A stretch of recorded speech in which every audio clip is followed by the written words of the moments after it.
내가 서울대에 올 수 있었던 이유.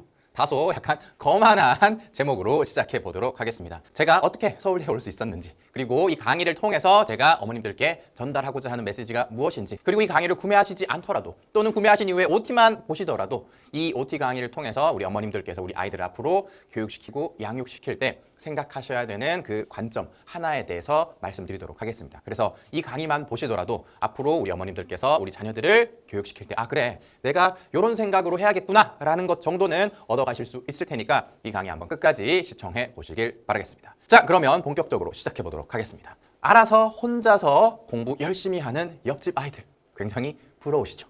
우리 집 애가 이런 아이였으면 정말 좋겠다라는 생각들을 하고 계실 겁니다. 그렇지만 현실은 어떻죠? 암만 잔소리를 해도 공부를 안 하는 우리 아이, 그죠? 맨날 투덜투덜하고 내가 말하기 전까지는 공부를 시작하지도 않는 우리 집 아이 때문에 고심이 심하실 겁니다. 어렸을 땐 그래도 내 말이 좀 통했어. 그런데 점점 머리가 굵어질수록 초등 고학년이 되고 중학생이 될수록 잔소리가 먹히지 않고, 잔소리를 해도 그쵸, 우리 아이들이랑 트러블만 생기고 내가 잔소리한다고 얘가 공부를 더 열심히 하는 것 같지도 않아. 그런데 잔소리를 안 하고 있자니 우리 애 미래가 걱정돼가지고 잔소리가 계속 튀어나와. 그죠? 근데 옆집에 누구 집 얘기들 들어보면 그 집에는 알아서 혼자도 공부 잘하는 것 같고 잔소리도 별로 안 하는 것 같고 굉장히 화목해 보이고, 그죠? 그런 아이들이 우리 애가 됐으면 좋겠다. 그죠? 우리 애도 엄친아처럼 좀 알아서 제때 공부 잘하는 거 내가 바라지도 않는다. 알아서 좀 잘 챙겨서 좀 했으면 좋겠다. 그런 생각들이 드실 겁니다. 자, 그러면 알아서 공부 잘하는 옆집 아이와 잔소리를 들을 때까지 움직이지 않는 우리 집 애는 어떤 차이가 있을까요? 타고난 성향이 문제일까요? 타고난 기질, 유전자? 자, 제가 스터디 코드를 통해서 20여 년 동안 우리 아이들과 어머님들을 만나왔고 각계 전문가들도 만나왔습니다.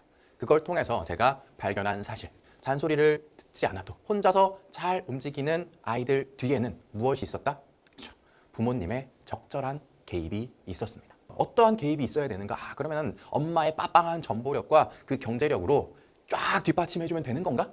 이런 오해를 하실 수도 있을 것 같습니다. 자, 그래서 여기서 제 얘기를 한번 해보도록 하겠습니다.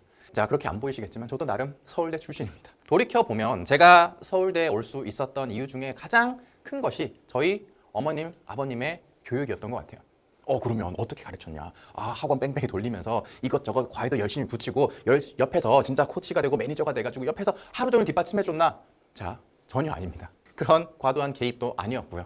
과도한 잔소리도 아니었습니다. 명확한 기준은 저에게 제시를 했지만 나머지는 제가 알아서 할 수 있게끔 자유를 열어주셨습니다.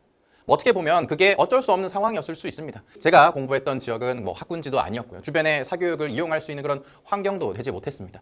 그리고 저희 어머님, 아버님들이 그렇게 정보를 많이 갖고 계시지도 못했습니다. 그러다 보니까 최대한 제가 스스로 할 수 있는 그런 환경들을 마련해 주셨어요. 다만 딱 한 가지 우리 부모님께서, 저희 엄마가 저한테 강조하셨던 거는 어떻게 됐든 학교 숙제는 잘 해라. 학교 마치고 어렸을 때부터 그랬습니다. 유치원, 초등학교, 학원 다닐 때부터 중학교 갔을 때도 마찬가지고 학교에서 선생님이 주는 숙제 열심히 해라. 학교 수업 열심히 들어라. 그리고 너한테 뭔가 주어지면 그걸 최선을 다해라. 그런 지침만 주셨어요.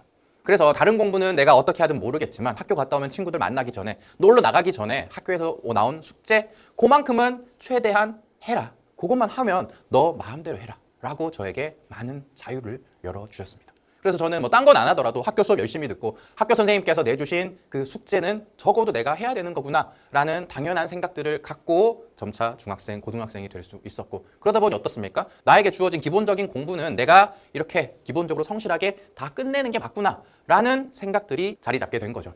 그리고 어렸을 때 돌이켜보면 저희 아버님께서 저희한테 공부해라 그런 얘기들은 하신 적이 없는데 본인이 옆에서 자격증 공부를 한다든지 하면서 뭔가를 공부하시는 모습들을 계속 보여줬어요.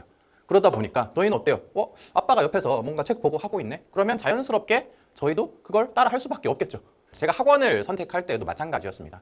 제가 어떤 학원을 보내달라, 어떤 공부에 필요한 무언가를 사달라라고 했을 때 저희 부모님들께서 항상 저한테 했던 얘기가 있습니다. 그 학원은 왜 가야 돼? 이건 왜 너한테 필요해? 다른 친구들이 다 가니까 가는 거야? 너한테 필요한 거야?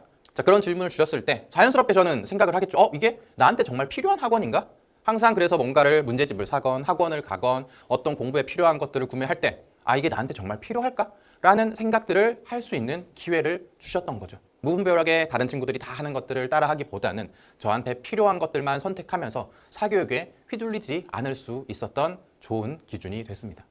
그리고 또 결정적으로 제가 가장 저희 부모님께 돌이켜보면 감사하기도 한 게 무엇이냐면, 그리고 부모님도 참 대단하시다라고 생각 드는 게 뭐냐면, 제가 항상 성적이 잘 나오지 않았거든요. 제가 서울대 갈 성적은 계속 조금씩 올라서 고등학교 3학년 즈음에서 성적이 이제 올랐습니다. 중학교 때 어떤 과목은 반에서 뒤에서 2등 한 그런 과목들도 있었습니다. 그렇게 제 성적이 떨어졌을 때 성적으로 잔소리를 한 번도 하지 않으셨어요.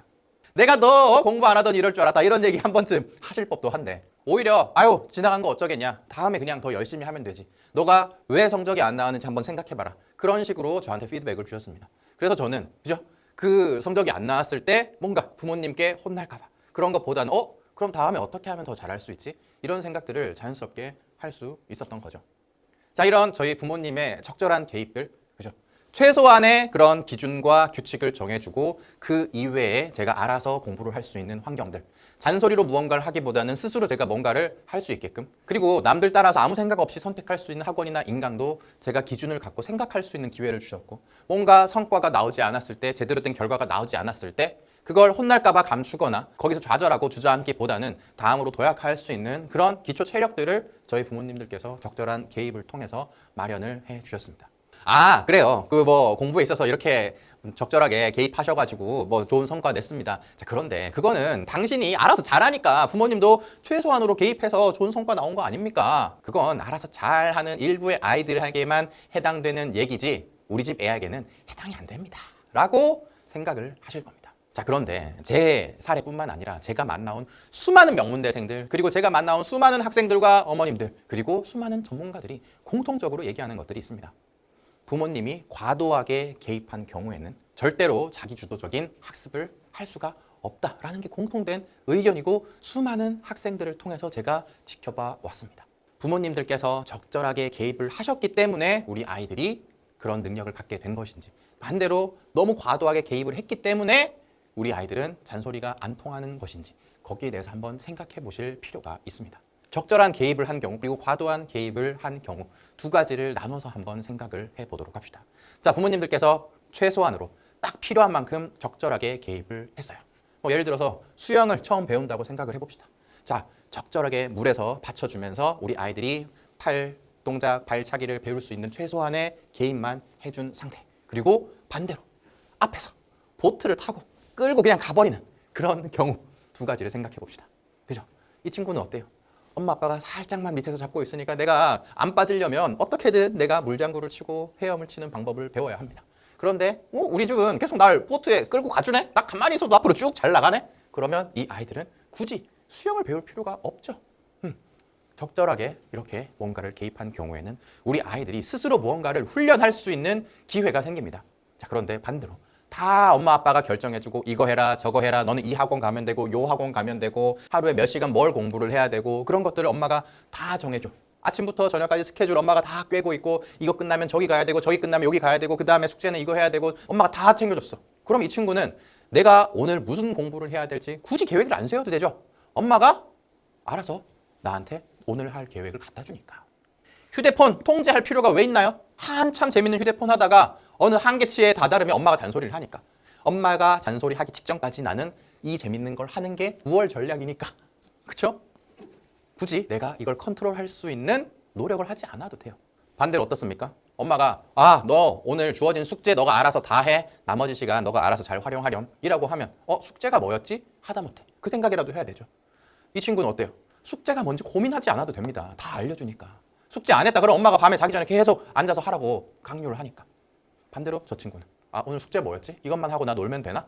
이걸 고민하는 거죠. 휴대폰 하다가도 오늘 숙제 해야 되는데, 숙제 해야 되니까 빨리 이거 빨리 끝내고 숙제 먼저 해야지 하면서 스스로 컨트롤할 수 있는 연습을 하면서 자기 주도성이 향상이 되는 겁니다. 자, 그러면 어떻습니까? 알아서 잘하니까 잔소리를 덜 할 수밖에 없죠. 알아서 숙제 잘하네 얘는. 알아서 지가 숙제할 거 생각해가지고 휴대폰 하다가도 영상 보다가도 알아서 공부를 하네. 그러면 또 적절하게 개입할 수 있고 잔소리도 줄어들고, 이게 선순환이 되는 거죠.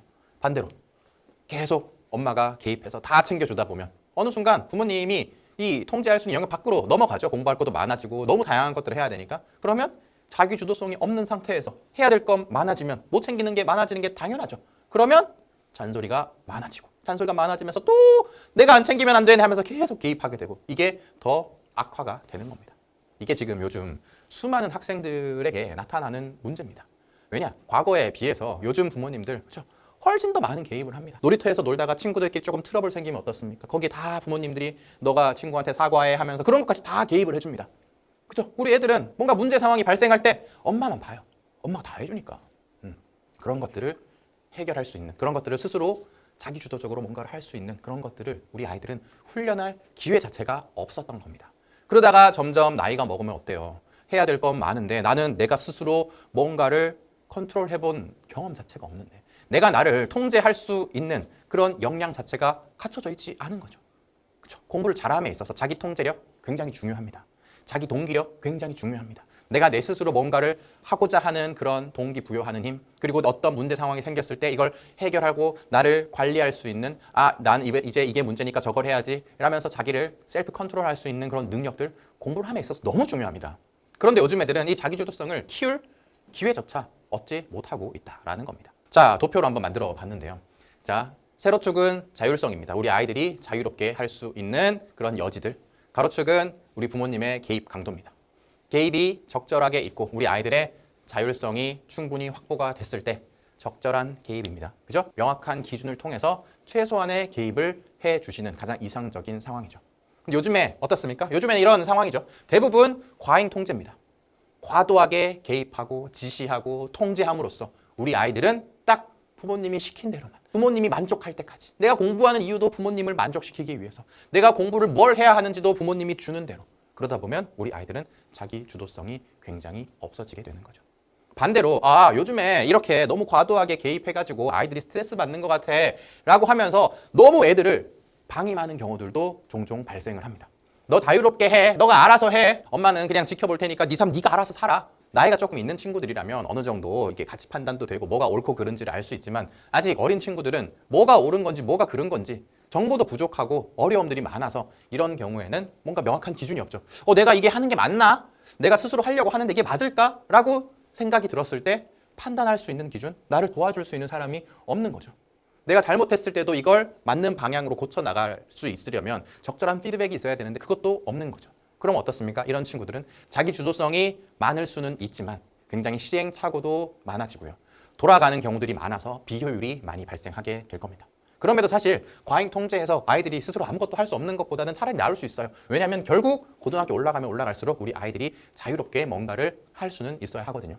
자, 그런 관점에서는 과잉 통제보다 훨씬 낫긴 하지만 부모님들의 적절한 개입이 없었을 때는 어떻죠? 비효율이 많이 발생할 수 있다. 운이 좋으면 우리 아이들이 똑똑하게 혼자서 잘 할 수도 있지만 그렇지 못한 경우들이 많이 발생할 수 있습니다. 마지막으로 최악의 상황. 거의 방치죠, 방치.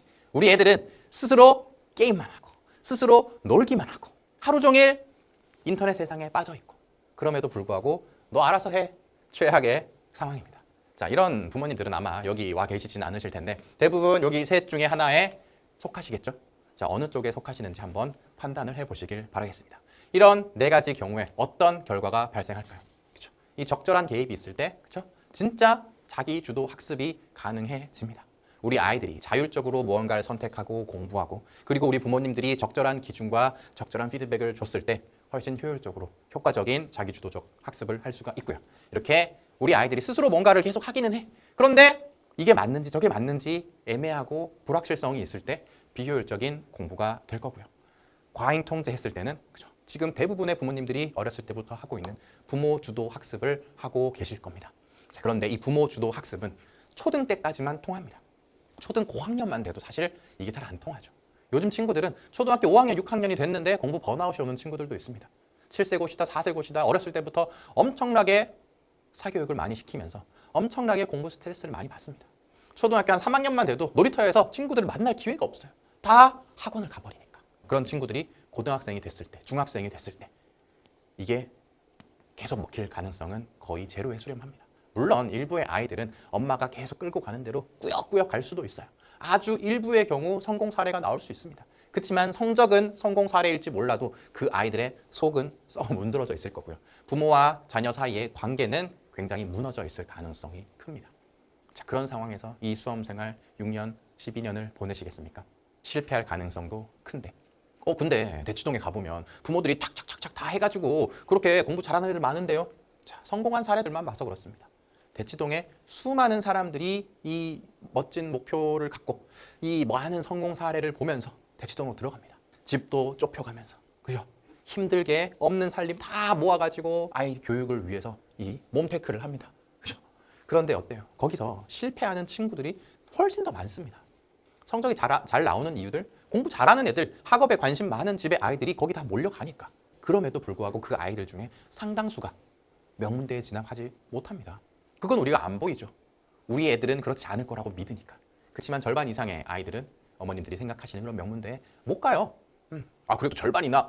그것도 자, 애초에 잘하는 애들이 거기 많이 갔으니까, 그죠? 공부 좀 하네? 그러면 그쪽으로 가니까. 이 모집단 자체가 다르니까 많이 가는 거지. 화려한 면만 보시지 말고 그 안에서 힘들어하는 우리 아이들, 그 고통받는 우리 아이들을 보셔야 합니다. 여튼 뭐라고요? 우리 엄마가 적절하게 개입을 했을 때 우리 아이들은 부모 주도 학습도 아니고 비효율적인 공부도 아니고 공부를 포기하는 걸 넘어서 정말 진짜 자기 주도 학습을 할 수가 있고, 그랬을 때 제일 앞 페이지에서 보셨던 우리 엄마들이 가장 이상적으로 부러워하는 그 집, 알아서 공부 잘하는 아이들로 될 수가 있습니다. 자, 이렇게 얘기하면 저 지금까지 너무 과도하게 통제한 것 같습니다. 어떡합니까? 제가 뭔가 잘못한 것 같아요. 또는 너무 자유롭게 저는 풀어뒀던 것 같아요. 너무 제가 무관심했나요? 하면서 자책하는 우리 엄마들이 있을 겁니다. 자, 그런데 우리 엄마들이 잘못 아닙니다. 엄마들 스스로를 탓할 필요 전혀 없어요. 왜냐? 엄마들도 엄마가 처음인데 뭐가 맞는 방식인지 몰라요. 해봤어야 알지. 누가 가르쳐주지도 않았습니다. 이게 올바른 길이라고 알려주는 사람도 없어요. 그리고 요즘엔 어떻습니까? 정보가 너무 많아요. 이거 해줘야 된다, 저거 해줘야 된다, 엄마가 이런 말로 우리 아이들을 지도해야 된다, 엄마의 이런 태도가 우리 아이들을 바꾼다, 엄마의 이 한마디가 우리 아이들을 괴롭게 만든다, 우리 애들 마음을 알아줘야 되고, 뭐 안 된다고 부정어를 사용하면 안 되고, 이렇게 하면 우리 아이들의 정서가 안 좋아지고, 이렇게 하면 우리 아이 뭐가 안 좋고. 그리고 또 찾아보면 어떻습니까? 영어는 요즘에 이거 좋다더라, 수학은 몇 학년 때 뭘 시켜줘야 된다더라, 국어는 요즘에 뭘 시켜줘야 된다더라, 뭐 어렸을 때 논술을 해야 된다더라, 영어 교육은 뭘 해야 되고, 회화는 뭘 해야 되고, 사립초등학교를 가야 되니, 먼 초등학교를 가야 되니, 선행은 몇 학년부터 뭘 해야 되느니. 그러면 어때요? 남들 하는 거 다 시켜줘야 되는 거 아닌가? 혹시 나는 이게 너무 과하다고 생각을 하는데 다 시키는데 나만 안 시켰다가 우리 애가 나중에 남들 못 쫓아가면 그 원망은 어떡하지? 우리 애만 뒤처지는 거 아닐까? 그런 생각들을 할 수밖에 없는 지금의 환경입니다. 휴대폰만 켜면 어떻습니까? 그 인플루언서라는 사람이 우리 아이들 이렇게 키워가지고 서울대 보낸 비법, 내가 우리 아이를 키우는 방법, 우리 애가 입이 3개월 만에 입이 트인 비법 하면서 이런 수많은 정보들이 계속 쏟아집니다. 그 동네 아줌마들 만나면 어때요? 요즘에 이걸 해야 된다더라, 저걸 해야 된다더라, 누구 집은 이런 거 안 시켜요 요즘에. 이런 수많은 정보들이 계속 쏟아집니다. 그러면 내가 명확한 기준을 갖고 있다고 생각했지만 나는 이런 교육관을 갖고 우리 아이를 지도할 거야 라고 했지만 어쩔 수 없이 과도하게 개입할 수밖에 없는 그런 환경입니다. 어쩔 수 없는 거다. 지금 99%의 엄마들이 다 이러고 있다. 과거에 비해서 이렇게 과도하게 개입하는 우리 엄마들의 비율이 드라마틱하게 높아지고 있습니다. 자, 20년 동안 봤지 않습니까? 계속 그 비중이 높아지고 있습니다. 과거에는 뭐 엄마의 치맛바람이 어떻니 뭐 그런 것들이 되게 일부의 극성 엄마처럼 비춰졌는데 요즘에는 그런 부모님들이 거의 그냥 대다수예요. 기본적으로 우리 엄마 아빠의 통제 하에 굉장히 안전한 울타리 아래에서 자라난 친구들이 대부분입니다. 근데 그거는 엄마의 잘못이 아니에요. 지금의 환경의 탓이고 지금의 이렇게 정보가 쏟아지는 이 사회의 문제고 엄마의 탓이 아니다.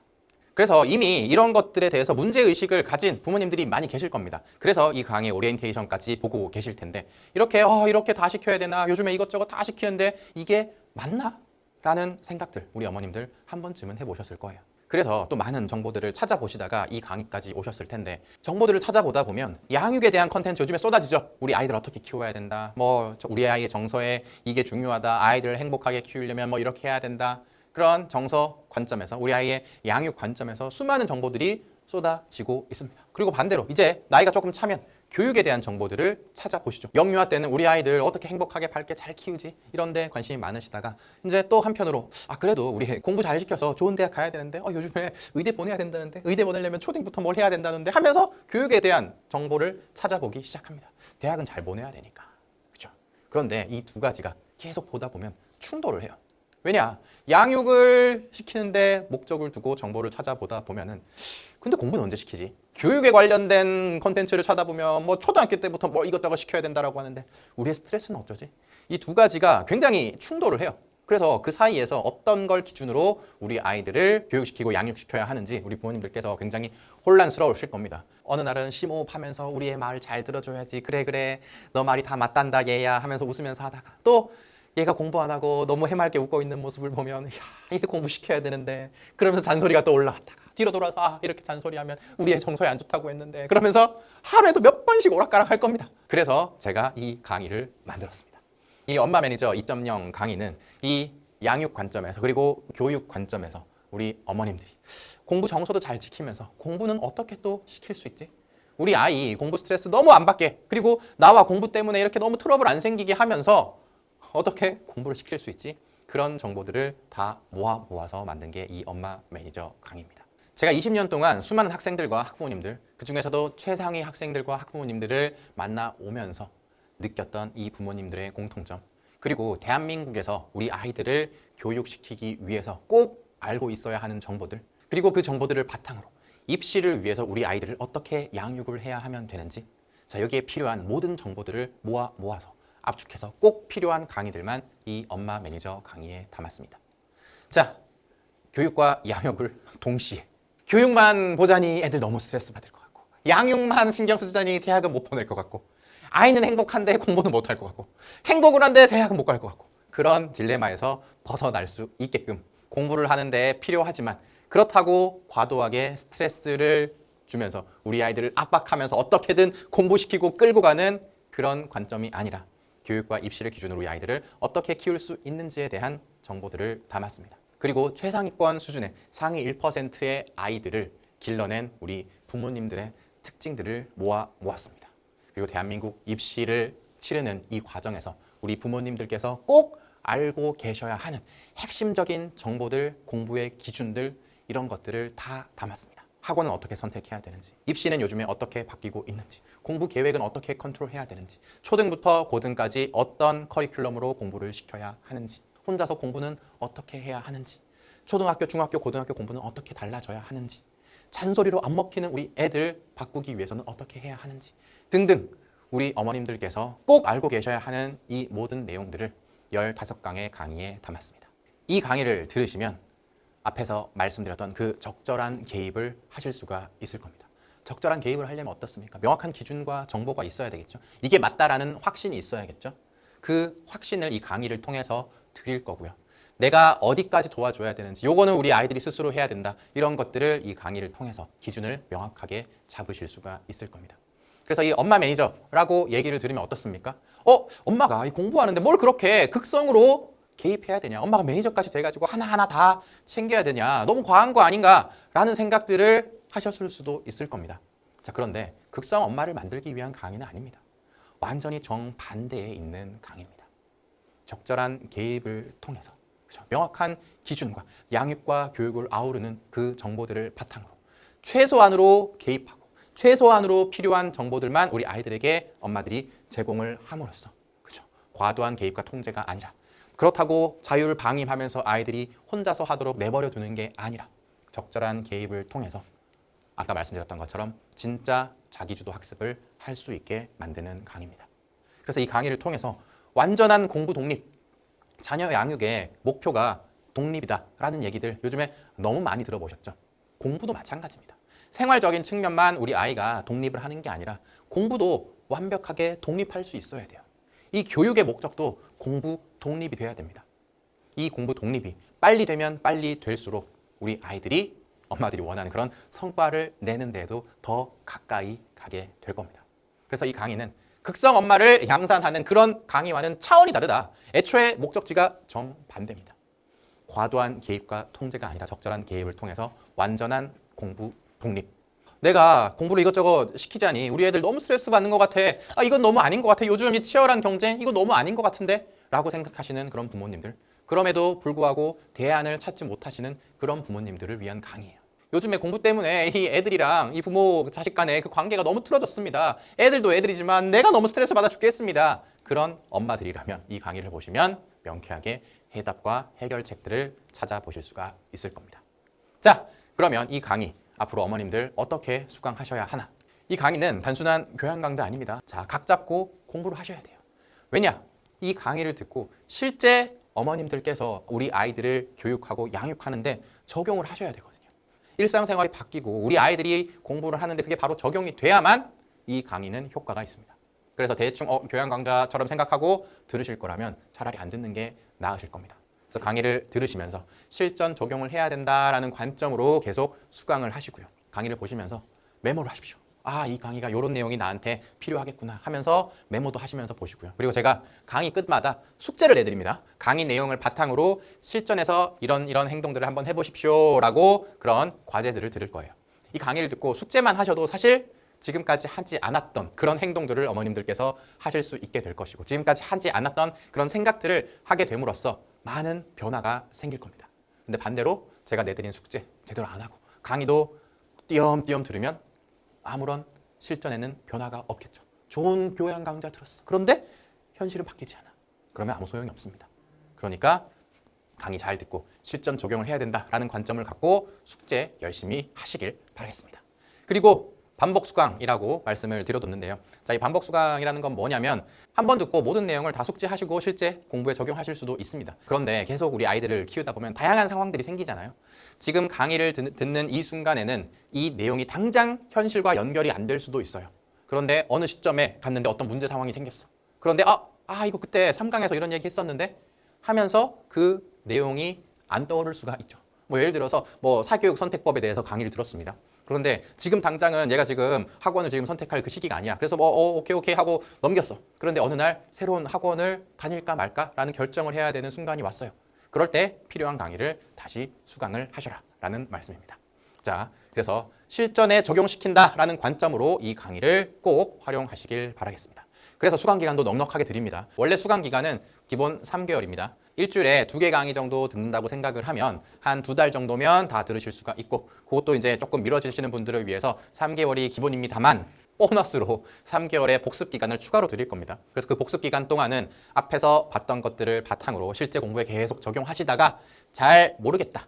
그런 것들은 다시 찾아서 수강을 하시면 되겠습니다. 그리고 가능하면 제가 우리 수강하는 수강생들 어머님들과 그 게시판뿐만 아니라 다른 커뮤니티도 만들어서 같이 좀 더 적극적으로 우리 정보를 공유할 수 있는 그런 채널들을 만들려고 생각하고 있습니다. 그런 것까지 만들어지면 우리끼리 그죠? 이런 어려움이 있을 땐 이렇게 해봅시다. 라면서 다양한 정보 공유도 할 수 있고 우리의 마음의 위안도 찾을 수 있고 그죠? 밖에서 스트레스 받았던 거 여기서 해소하면서 뭔가 감정의 배설도 할 수 있고 우리 엄마들 어떻습니까? 우리 애들 때문에 굉장히 스트레스 받잖아요. 애들 공부 못하면 엄마 탓인 것 같고 내가 뭔가 혼자 애가 달아가지고 이것저것 정보 찾아보고 공부하다 보면 어떻습니까? 남편은 그걸 애들이 알아서 하면 되지 하면서 시큰둥하고 내가 암만 쎄빠지게 공부해가지고 애한테 전달해줘도 우리 애는 들어 처먹지도 않고 혼자 속을 타죠.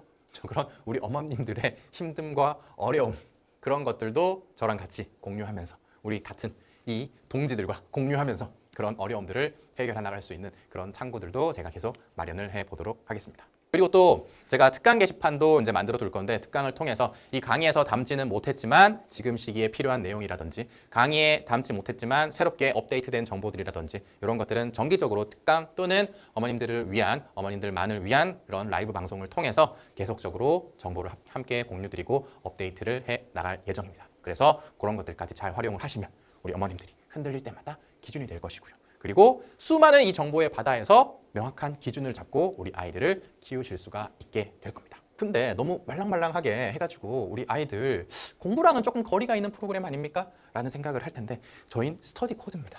우리 아이들의 입시와 공부에 가장 오리엔트된 그런 프로그램이에요. 대한민국 사교육에서 20년 동안 굴고 굴러왔습니다. 저희의 목표, 공부 잘 시키는 거예요. 그죠? 그러니까 그런 걱정하지 마십시오. 이 강의를 통해서 우리 아이들은 건강한 공부 정서를 갖게 될 거고요. 공부 정서가 굉장히 중요하다는 거 어머님들 아시죠? 이 공부 정서에 가장 영향력을 크게 미칠 수 있는 게 엄마입니다. 그래서 엄마가 적절한 개입을 통해서 건강한 공부 정서를 갖게 만들어 줄 거고요. 그러면 우리 아이들 어떻습니까? 부모님들과의 관계도 좋아질 거예요. 왜냐? 엄마가 계속 스트레스만 주고 공부해라 해가지고 이제 엄마가 말만 해도 편도체가 활성화되면서 짜증이 나는 그런 경지야. 우리 엄마도 어때요? 우리 엄마도 애들이 뭔가 하는 것만 보면 날카로워지고 예민해지고 계속 짜증이 올라. 그런 관계에서 벗어나고 공부 때문에 뭔가 자녀와의 관계가 틀어지고 멀어지는 게 아니라 동반자로서 공부라는 이 어떻게 보면 적군을 무찌르는 그런 동반자로서 함께 나아갈 수 있는 그런 관계가 될 거고요. 그걸 통해서 마지막 뭐라고요? 성적까지 잘 나오게 될 겁니다. 공부 정서 좋아지고 우리 아이들이 주도적으로 공부 독립해서 혼자서 공부할 수 있게 되고 엄마는 든든한 지지자로서 서포터로서 우리 아이들을 도와줄 수 있다면 결과는 따라올 수밖에 없습니다. 여튼 이 강의 끝까지 수강을 하시면 우리 아이들이 공부 때문에 겪는 스트레스가 많이 줄어들 수가 있을 거고요. 우리 어머님들도 자녀 교육 때문에, 양육 때문에 받는 그런 스트레스들이 많이 내려갈 수가 있을 겁니다. 자, 그래서 이 강의를 잘 듣고 실전 공부에도 계속 적용을 해 나가시길 바라겠습니다. 물론 강의를 듣고 하루아침에 모든 것들이 뿅 하고 바뀌진 않을 겁니다. 모든 변화는 서서히 일어나니까. 그러니까 이 강의 듣고 강의 들었는데도 우리 애들 바로 내가 못 고치겠어요. 강의 들었는데도 강의 듣고 또 잔소리를 했답니다. 강의 들으시면서도 이런 상황들이 반드시 발생할 겁니다. 그럴 때마다 어떻게 하라고요? 그죠? 이런 게시판이나 소통 창구들을 활용해서 서서히 조금씩 바뀌어 나가다 보면 어느새 우리 아이들도 조금씩 자기 주도성을 찾아 나갈 수가 있을 거고요. 조금씩 관계도 개선이 될 겁니다. 꾸준히 실전에 적용하다 보면 작은 변화가 쌓여서 어느새 어머님의 자녀들도 앞에서 처음 얘기했던 그 부러워하는 옆집 아들처럼 옆집 애들처럼 혼자서 스스로 할 수 있는 그런 아이들이 될 겁니다. 자, 그러면 준비되셨나요? 앞으로 15강 이런 마음가짐으로 이런 변화가 생길 것이다 라는 생각을 갖고 따라오시면 되겠습니다. 혹시 이 강의만 듣고 안 들으실 거다. 그러면 머릿속에 꼭 기억하셔야 되는 게 뭐라고요? 내가 혹시 과도하게 개입하고 있는 건 아닌가? 내가 적절한 피드백과 기준을 제시하고 있나? 너무 아이를 방임하진 않았나? 그런 기준을 갖고 내가 지금 하고 있는 게 우리 아이의 자기 주도성을 해치고 있진 않은지, 우리 아이가 혼자서 독립할 수 있게 공부 독립을 할 수 있는 그런 훈련을, 그 시행착오를 겪을 기회를 주고 있는지 그걸 항상 생각하시면서 우리 아이들을 키워주시면 되겠습니다. 아시겠죠? 그 생각만 계속 가지신다고 하더라도 사실 많은 게 바뀔 수 있습니다. 당장은 조급하고 불안할 수 있죠. 내가 지금 다 해줘야 될 것 같은데 지금 뭔가 얘가 시행착오 겪으면 안 될 것 같고 시행착오 안 겪고 실수하지 않게 내가 다 도와줘야 될 것 같은데 내가 다 잡아줘야 될 것 같은데 그런 생각들이 오히려 우리 아이들의 미래를 망칩니다. 당장은 우리 아이가 낑낑거리고 힘들 수도 있습니다. 그렇지만 혼자 걸음마를 하면서 그런 연습을 해야 혼자서 걸을 수가 있습니다. 시행착오 할 수 있어요. 혼자 서다가 넘어질 수 있습니다. 그렇지만 그런 경험들을 우리 아이들이 할 수 있게 내버려 둬야 우리 아이들이 혼자서 할 수 있는 능력이 생깁니다. 그런 것들이 공부에도 다 영향을 미치는 거거든요. 내 걸 내가 알아서 할 수 있게. 그렇죠? 그런 생각들만 갖고 계셔도 우리 어머님들 자녀 교육시키는데, 양육시키는데 굉장한 변화가 있을 테니까 그것만 꼭 알아두시면 되겠습니다. 여튼 강의 들으시는 어머님들은 다음 1강에서 찾아뵙도록 하겠습니다. 자, 오늘 오리엔테이션 강의. 내가 서울대에 올 수 있었던 이유. 엄마 때문이다. 아빠가 좀 섭섭하시려나? 아빠 때문이다. 엄마 아빠 때문이다. 이 강의는 보통 엄마가 듣고 계실 테니까, 그렇죠? 이 강의를 다 듣고 어머님들께서 이 강의에서 시키는 대로 우리 아이들을 잘 가이드 해주시면 우리 아이들이 20살이 넘어서 이런 얘기를 할 겁니다. 엄마, 나 엄마 때문에 서울대 왔어.